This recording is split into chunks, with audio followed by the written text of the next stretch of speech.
Hey guys, one Brad H coming at you with another video. I'm gonna do a quick breakdown and box opening of this Remington 140,000 BTU diesel kerosene heater for the shop. Need some heat out here. It's pretty cold, uninsulated. I'm gonna see how it works out. Picked this up from Lowe's. Used some gift cards that I got for my birthday along with a couple extra bucks. Ended up being, I think, $2.99. Runs 10 hours on a tank. Heats 3,500 square foot, 140,000 BTU. So let's get into her.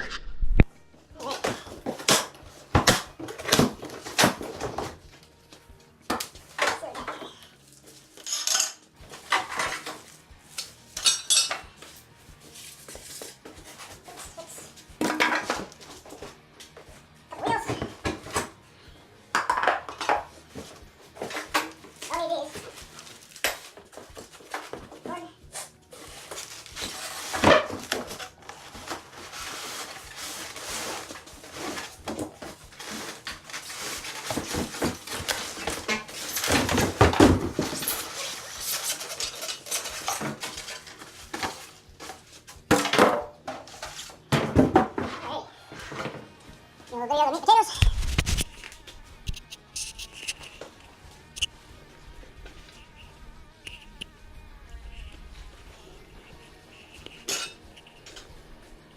Like an axle, a couple wheels, got some instructions here, a couple brackets, some bolts, nuts. See what we got. Put it together. All right, here we are. Got the wheels on. Got the back grab handle on. It has a coil rack for extension cord. Got the front grab handle on. Basically, it just has these little push pins that lock in, so you can actually pull it back apart if you wanted to. All right, well, let's get some fuel in it. Fire up. All right, after a few attempts of trying to fill this bad boy up here, finally got some fuel in it. Sitting almost full. Not quite. I don't really care for this design here. Obviously, as you can see, looking straight down, this is a fill port. This is a cap that it came with. Would have been nice and easy if they would have designed this a little bit better to fill, like maybe from the back, like straight down, but I guess it'll work if you got a funnel. But got a couple dribbles. See how it works. All right, here we go.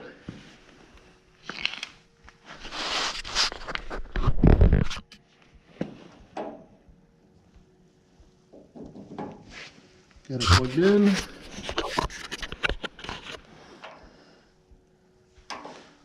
Power on.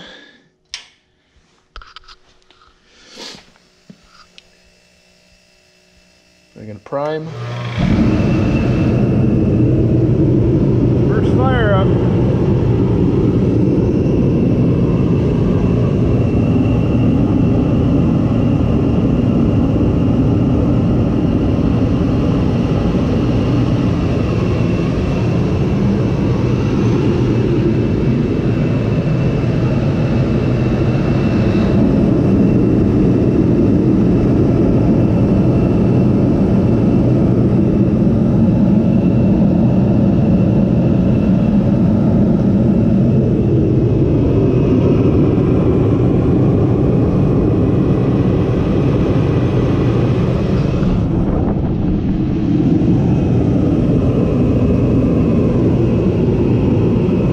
Put some heat out. Oh yeah. Gotta burn that fresh paint off.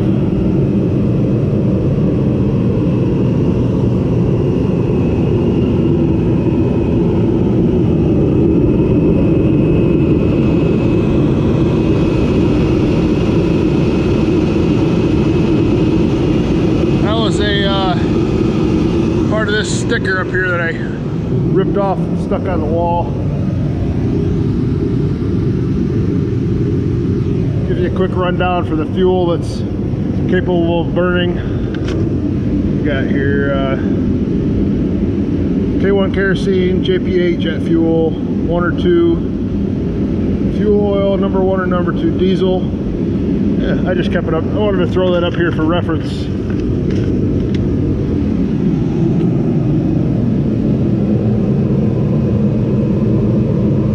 Oh yeah, heat feels good out here. Show you what I was working with.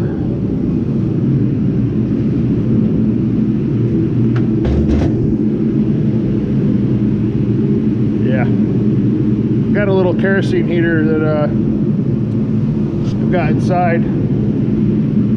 That, you know, one of the round ones with the metal grates around it. That works okay. This thing, it works okay for small confined areas, but it sucks for out here.